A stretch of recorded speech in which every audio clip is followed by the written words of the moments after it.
A triumph of surgery. Tricky, a small dog, is pampered and overfed by his rich mistress.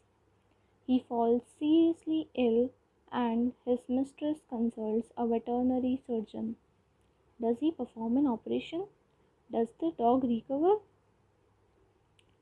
Tricky एक छोटा कुत्ता जिसकी अमीर मालकिन द्वारा बहुत लाड प्यार किया जाता था, वह गंभीर रूप से बीमार पड़ गया और उसकी मालकिन एक पशु चिकित्सक से सलाह लेती है। और क्या वह ऑपरेशन करता है? क्या वह छोटा कुत्ता ठीक हो पाता है? I was really worried about Tricky this time. I had pulled up my car when I saw him in the street with his mistress, and I was shocked at his appearance. मैं वास्तव में इस बार tricky के बारे में चिंतित था। मैंने अपनी कार खींची और मैंने उसकी मालकिन के साथ गली में देखा। उसकी शक्ल देखकर मैं चौंक गया। I was shocked at his appearance. He had become hugely fat, like a bloated sausage, with a leg at his corner. His eyes, bloodshot and rheumy, stared straight ahead, and his tongue lolled from his jaws. वह बहुत मोटा हो गया था, जैसे एक फूला हुआ सॉसेज जिसके हर कोने में एक पैर था। उसकी आंखें खून से लथपथ और कर्कश सीधे आगे की ओर घूर रहा था और उसकी जीभ उसके जबड़े से निकल रही थी। Mrs Pomfrey hastened to explain. He was so listless, Mr. Harriot. He seemed to have no energy. I thought he must be suffering from malnutrition, so I have been giving him some little extras between meals to build him up. Some malt and cold liver oil and a bowl of Horlicks at night to make him sleep. Nothing much really. Mrs Pomfrey ने जल्दी से समझाया। वह इतना उदासीन था mister Harriet, ऐसा लग रहा था कि जैसे उसके पास कोई ऊर्जा ही नहीं है। मुझे लगा कि वह कुपोषण से पीड़ित होगा, इसलिए मैं उसके भोजन के बीच कुछ अतिरिक्त दे रही हूँ। कुछ माल्ट और कॉड लिवर ऑयल और रात में हॉर्लिक्स का एक कटोरा, जिससे उसे सोने के लिए वास्तव में कुछ भी ज़्यादा नहीं है। And did you cut the sweet things as I told you? Oh, I did for a bit, but he seemed to be so weak I had to relent. He does love cream cakes and chocolates, so I can't bear to refuse him. Mister Harriet पूछते हैं, तो जैसा मैंने आपसे कहा था, क्या आपने मीठी चीज़ों में कटौती की? तो मिसेस फैम्फ्रे कहती है, ओह, मैंने थोड़ी देर के लिए किया, लेकिन वह इतना कमज़ोर लग रहा था कि मुझे झुकना पड़ा। वह क्रीम केक और चॉकलेट बहुत पसंद करता है। मैं उसे मना नहीं कर सकती। I looked down again at the little dog that was so troubled. Tricky's only fault was greed. He had never been known to refuse food. He would tackle a meal at an hour of the day or night, and I wondered about all the things Mr. Pumphrey hadn't mentioned. फिर से छोटे कुत्ते की ओर देखा। वह परेशानी में था। ट्रिकी का एकमात्र दोष लालच था। वह कभी भी भोजन से इनकार करने के लिए नहीं जाना जाता था। वह दिन के किसी भी समय भोजन कर लेता था, दिन या रात। और मैं उन सभी चीज़ों के बारे में सोच रहा था जिनका मिसेस फैम्फ्रे ने उल्लेख नहीं किया था। Are you giving him plenty of exercise? Well, he has his little walks with me, as you can see, but Hodgkin, the gardener, had been down with lumbago, so there has been no ring throwing lately. Mister Harriet बोलते हैं, क्या आप उसे भरपूर व्यायाम दे रही हैं?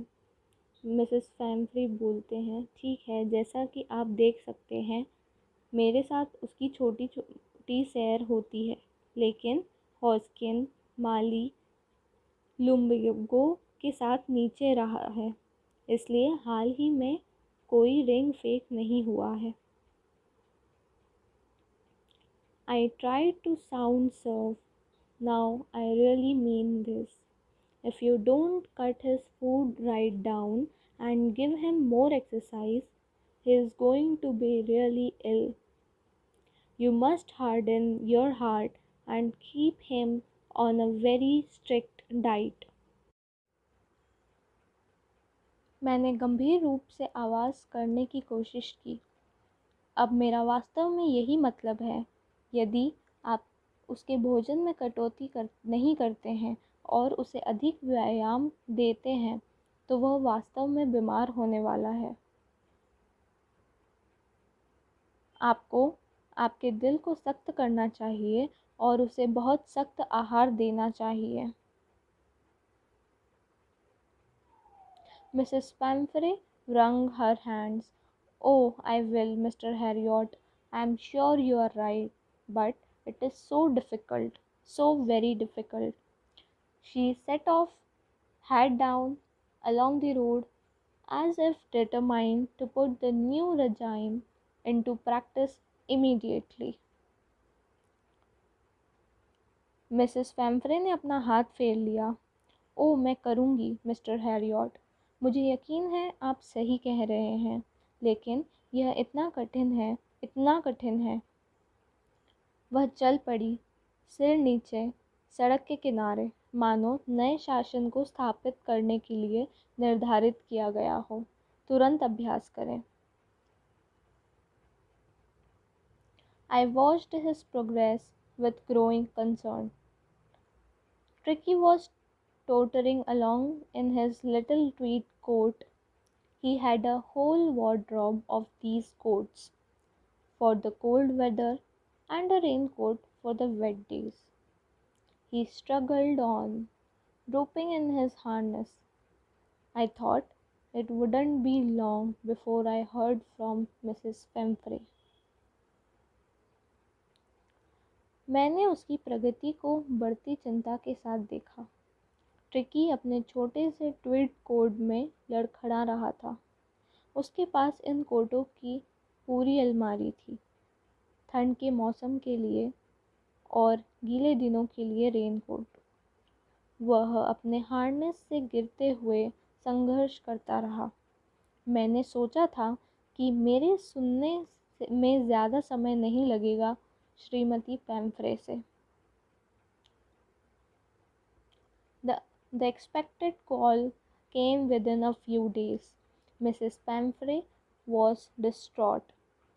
Tricky would eat nothing, refused even his favorite dishes, and besides, he had bouts of vomiting.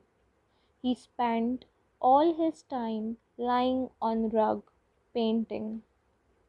Didn't want to go for walks, didn't want to do anything. एक अनपेक्षित कॉल कुछ ही दिनों में आ गई। मिसेस पम्फ्री बहुत व्याकुल थी। ट्रिकी कुछ नहीं खा रहा था, अपनी पसंदीदा व्यंजन को भी मना कर रहा था, और इसके अलावा उसे उल्टी के दौरे पड़ने लगे। उन्होंने अपना सारा समय गलीचे पर लेटे और हाँफते हुए बिताया। टहलने नहीं जाना चाहता था, कुछ भी नहीं करना चाहता था।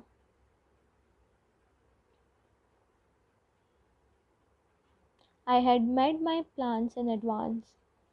The only way was to get Tricky out of the house for a period. I suggested that he be hospitalized for about a fortnight to be kept under observation. अपनी योजना मैंने पहले ही बना ली थी। ट्रिकी को कुछ समय के लिए घर से बाहर निकालने का ही एक तरीका था। मैंने सुझाव दिया कि उसे लगभग एक दिन के लिए अस्पताल में भर्ती कराया जाए, एक पखवाड़े की निगरानी में रखा जाना चाहिए। The poor lady almost swooned.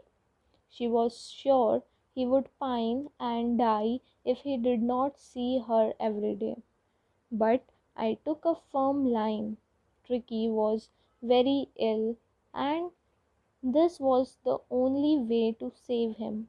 In fact, I thought it best to take him without delay, and followed by Mrs. Pamphre's bellowing, I marched out to the car, carrying the little dog wrapped in a blanket. Mrs पैम्फ्रे लगभग झटपटा गई थी। उन्हें यकीन था कि वह pine और मर जाएगा अगर उसे दिन भर नहीं देखा तो, लेकिन मैंने एक दृढ़ लाइन ली। ट्रिकी बहुत बीमार था और उसे बचाने का यही एकमात्र तरीका था। वास्तव में मैंने बिना देर किए उसे ले जाना सबसे अच्छा समझा। और उसके बाद मिसेस पेम्फ्रे का विलाप शुरू हो गया। मैं कंबल में लिपटे छोटे कुत्ते को लेकर कार की ओर बढ़ा। The entire staff was roused, and maids rushed in and out, bringing his day bed, his night bed, favorite cushions, toys, and rubber rings, breakfast bowl, lunch bowl, super bowl. Realizing that my car would never hold all the stuff, I started to drive away. As I moved off, Mrs. Pumphrey, with her despairing cry, threw an armful of the little coats through the window. I looked in the mirror before I turned the car to the drive. Everybody was in tears. पूरा staff उत्तेजित हो गया और नौकरानियाँ उसके दिन का बिस्तर, उसके रात का बिस्तर, उसके पसंदीदा कुशन, खिलौने, रबर के छल्ले लेकर अंदर बाहर हो रही थी। नाश्ते का कटोरा, खाने का कटोरा, रात के खाने का कटोरा, यह महसूस करते हुए कि मेरी कार कभी भी इतना सारा सामान नहीं रखेगी, मैंने गाड़ी चलाना शुरू कर दिया। जैसे ही मैं आगे बढ़ा, मिसेस पम्फ्रे ने एक निराशाजनक रोने के साथ खिड़की के माध्यम से एक एक हाथ भर छोटे कोट फेंके। ड्राइव करने से पहले मैंने आईने में देखा। सबके चेहरे पे आंसू थे। Out on the road, I glanced down at the pathetic little animal gasping on the seat by my side. I patted the head, and Tricky made a brave effort to wag his tail. Poor old lad, I said. You haven't a kick in you, but I think I know a cure for you. बाहर सड़क पर मैंने दयनीय छोटे जानवर को हाँफते हुए देखा। मेरी तरफ की सीट पर मैंने सिर थपथपाया और ट्रिकी ने बहादुर बनकर पूँछ हिलाने का प्रयास किया। बेचारा बूढ़ा, मैंने कहा, तुम्हारे अंदर एक लात नहीं है, लेकिन मुझे लगता है कि मैं तुम्हारे लिए इलाज जानता हूँ। At the surgery, the household dogs circled around me. Tricky looked down at the noisy pack with dull eyes and when put down, lay motionless on the carpet.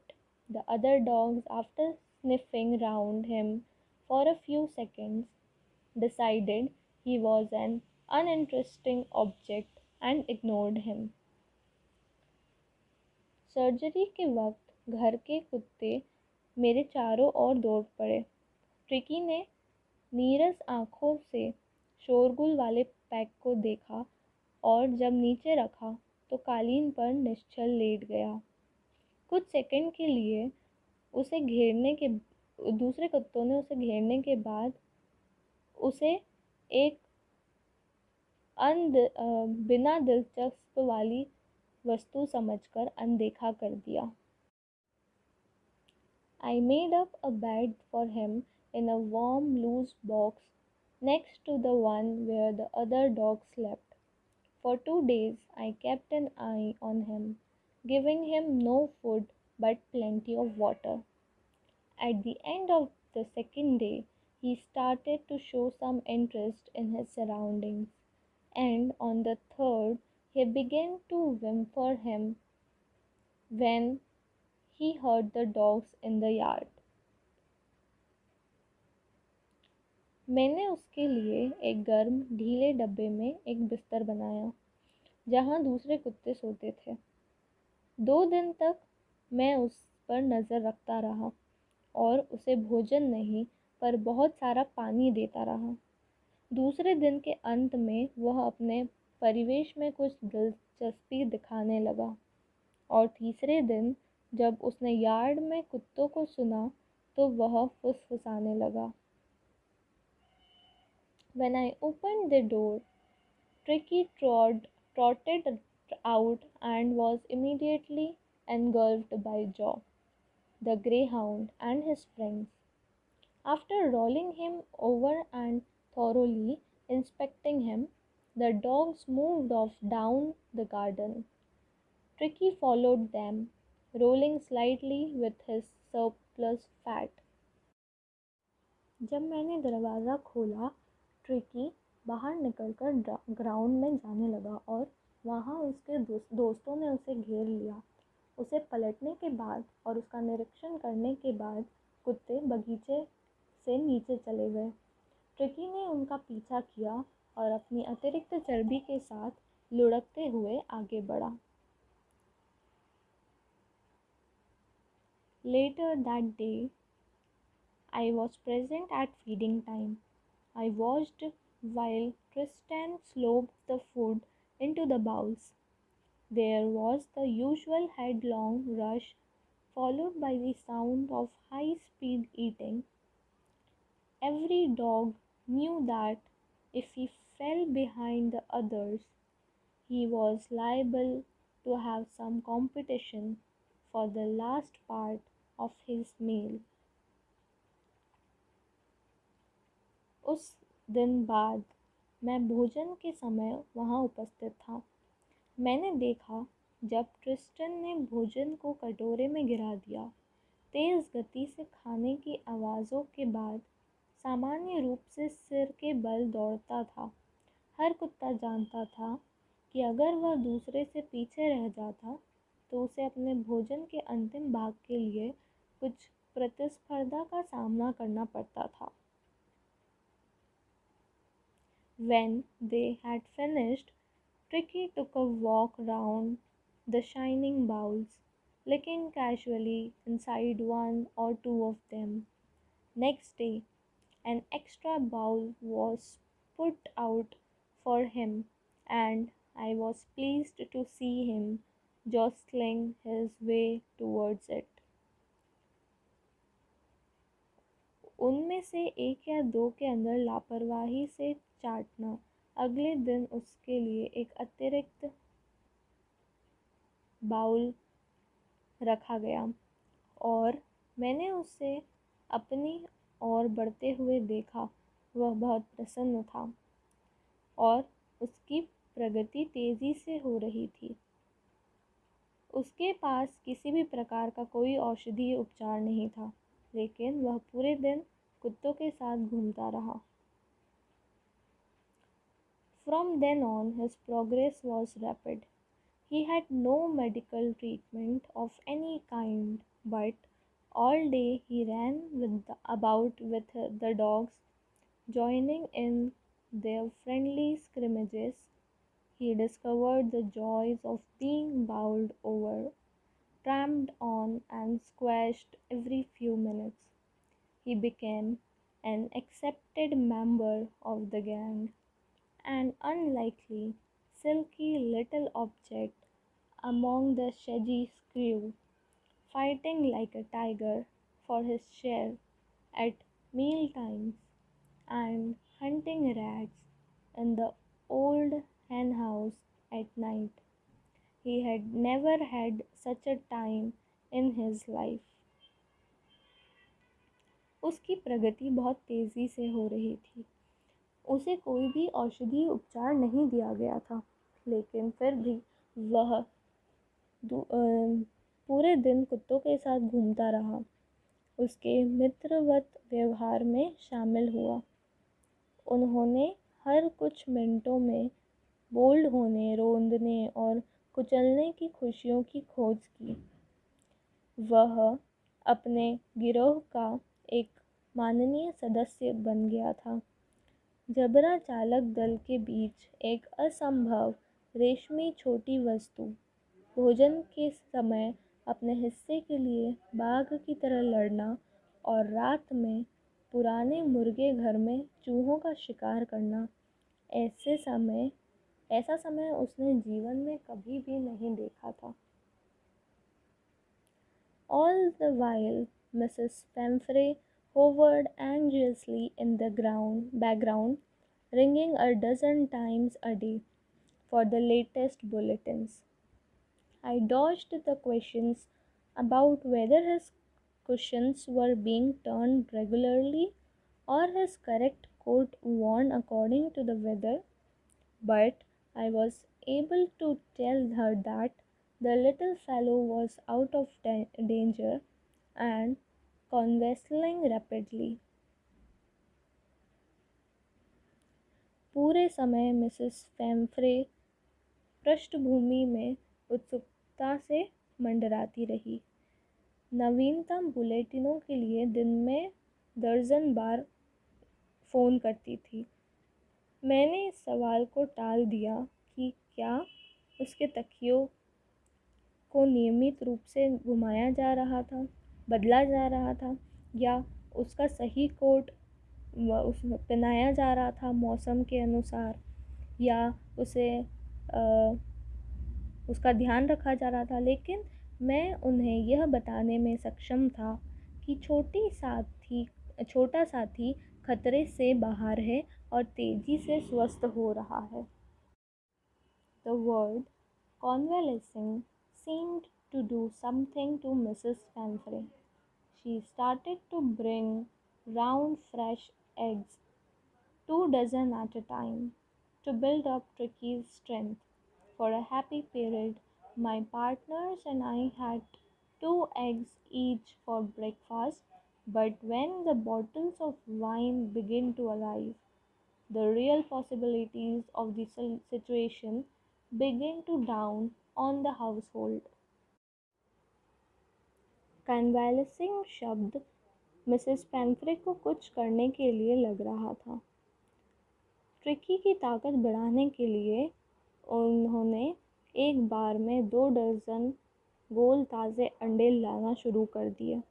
एक सुखद अवधि के लिए मेरे साथी और मेरे पास नाश्ते के लिए 2-2 अंडे थे, लेकिन जब शराब की बोतलें आने लगी तो स्थिति की वास्तविक संभावनाएं घरवालों पर छाने लगी।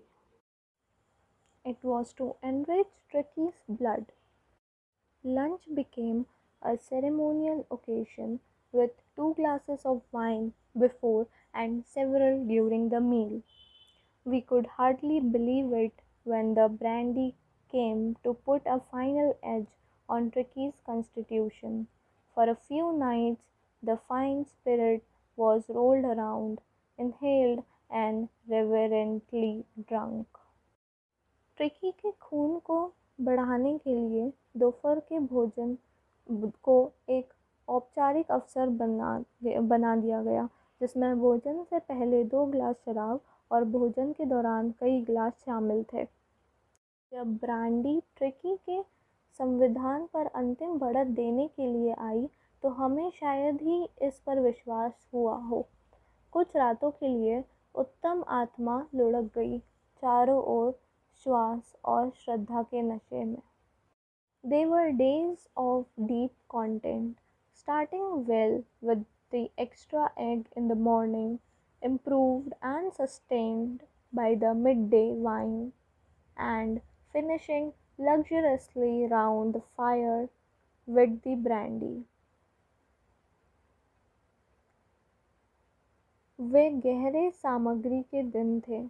सुबह में अतिरिक्त अंडे के साथ अच्छी तरह शुरुआत होती, मध्याह्न भोजन में शराब और परिष्करण द्वारा सुधार, और निरंतर ब्रांडी के साथ शानदार ढंग से आग लगने लगी। It was a temptation to keep Tricky on as a permanent guest, but I knew Mrs. Pemfrey was suffering, and after a fortnight felt compelled to phone and tell her that the little dog had recovered and was awaiting collection.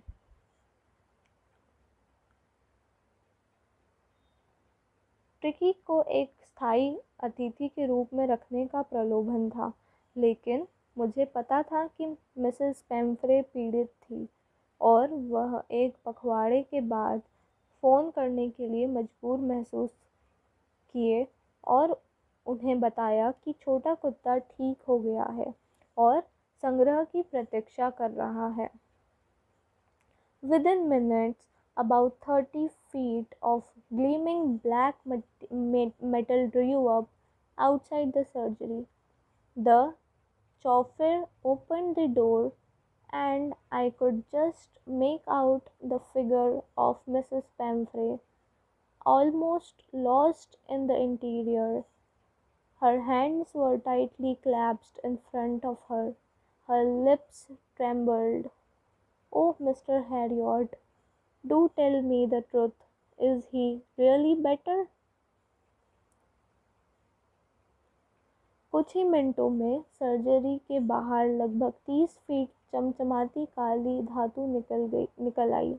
Driver ने दरवाज़ा खोला और मैं बस interior में लगभग खोई हुई मिसेस पेम्फ्रे की आकृति का पता लग सकता था।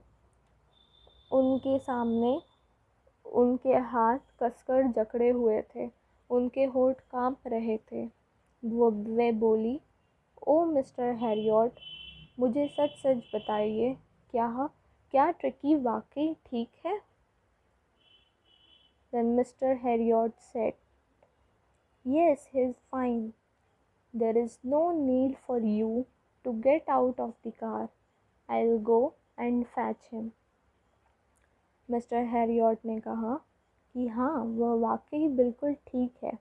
आपको कार से बाहर निकलने की कोई आवश्यकता नहीं।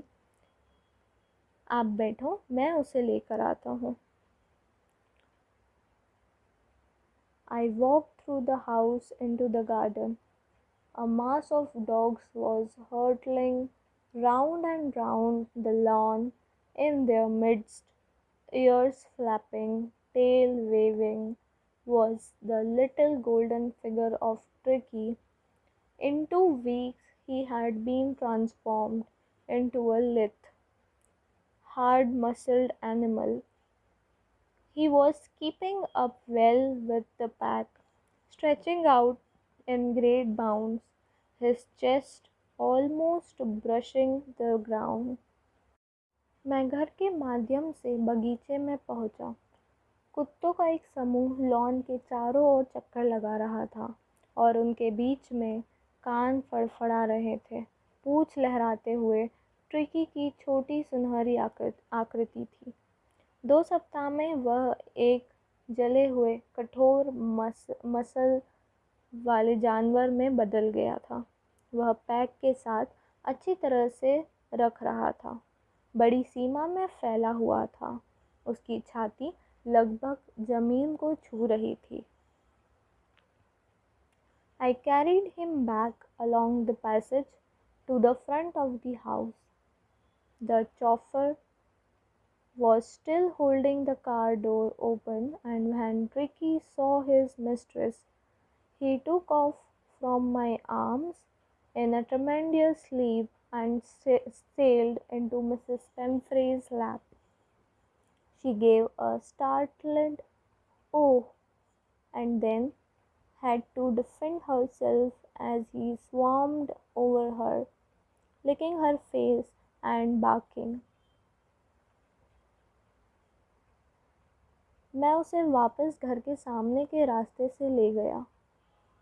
तब भी ड्राइवर कार का दरवाज़ा खुला रखे हुए था, और जब ट्रिकी ने उसकी मालकिन को देखा तो उसने एक ज़बरदस्त छलांग लगाई और मेरी बाहों से उतरकर मिसेस पेम्फ्रे की गोद में चला गया। उन्होंने चौंक कर कहा, "ओह!" और अपना बचाव करते हुए उसने उनके ऊपर झुंड बनाया, चेहरे को चाटने लगा, और उत्तेजना के दौरान मैंने ड्राइवर को वैद लाने में मदद की। During the excitement, I helped the chauffeur to bring out the beds, toys, cushions, coats, and bowls, none of which had been used. As the car moved away, Mrs. Pamphray leaned out the window. Tears shone in her eyes. Her lips trembled.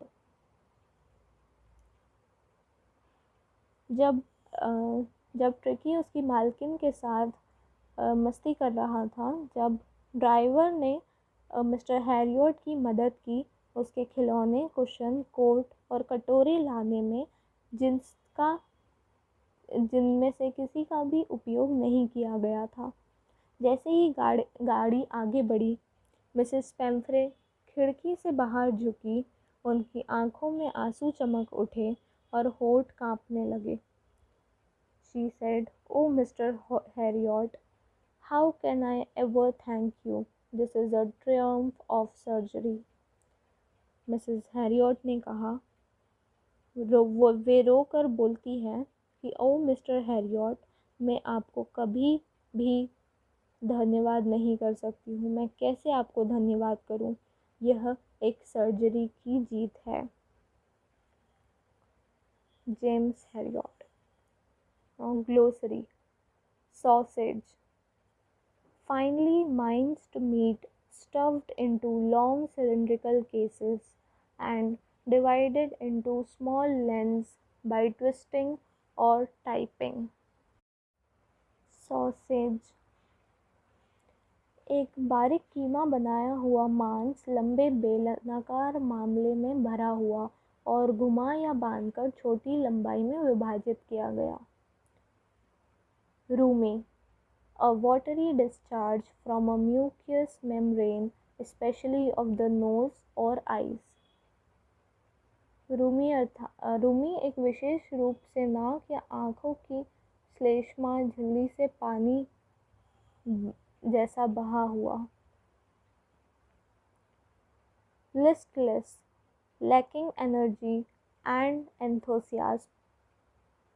Listless अर्थात सूचिहीन, ऊर्जा और उत्साह की कमी होना।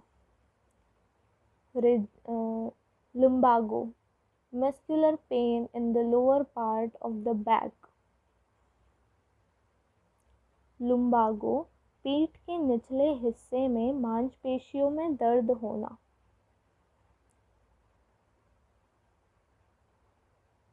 regime, prescribed course of exercise and diet. regime, व्यायाम और आहार का निर्धारित पाठ्यक्रम। distraught, extremely worried, मतलब अत्यंत चिंतित होना या व्याकुल होना। Surgery, a place where a doctor, a dentist और a veterinary surgeon treats patients. एक ऐसी जगह जहाँ एक डॉक्टर, एक दंत चिकित्सक या एक पशु चिकित्सक मरीज का इलाज करें। स्क्रिमेज, रफ और कंफ्यूज्ड स्ट्रगल। स्क्रिमेज एक कठिन और भ्रमित संघर्ष।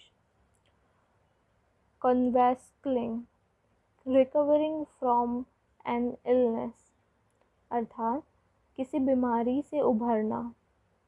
लिथे, फ्लेक्सिबल, लचीला होना। Think about it.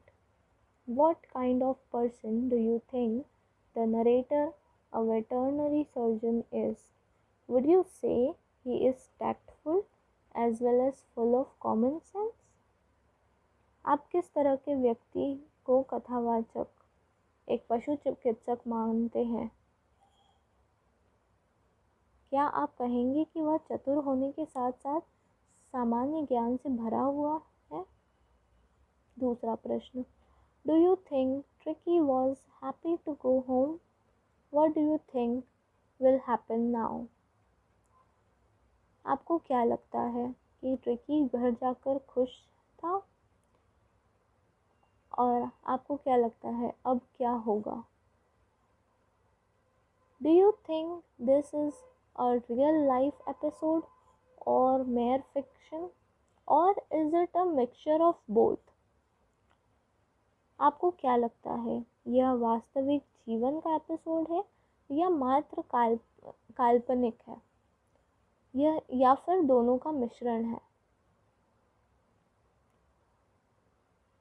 Now talk about it. First question. This episode describes the silky behavior of a rich woman who is foolishly indulgent, perhaps because she is lonely. Do you think such people are merely silly, or can their actions cause harm to others? अर्थात यह प्रकरण एक अमीर महिला के मूर्खतापूर्ण व्यवहार का वर्णन करता है, जो मूर्खता से भोगी है, शायद इसलिए कि वह अकेली है। क्या आपको लगता है कि ऐसे लोग केवल मूर्ख हैं या उनके कार्यों से दूसरों को नुकसान हो सकता है? दूसरा, do you think there are also parents like Mrs Pomfrey? आपको क्या लगता है कि मिसेस पेम्फ्री जैसे माता पिता भी हैं? तीसरा, what do you have done if you were a member of the staff in Mrs. Pemfrey's household or a neighbor? What would your life have been like in general? यदि आप मिसेस पेम्फ्री के परिवार के या स्टाफ के सदस्य होते तो क्या करते? यदि आप मिसेस पेम्फ्री के पड़ोसी होते तो क्या करते? क्या आपका जीवन सामान्य होता जैसा हो रहा है? What would you have done if you were in narrator's place? अगर आप नरेटर की जगह होते तो आप क्या करते?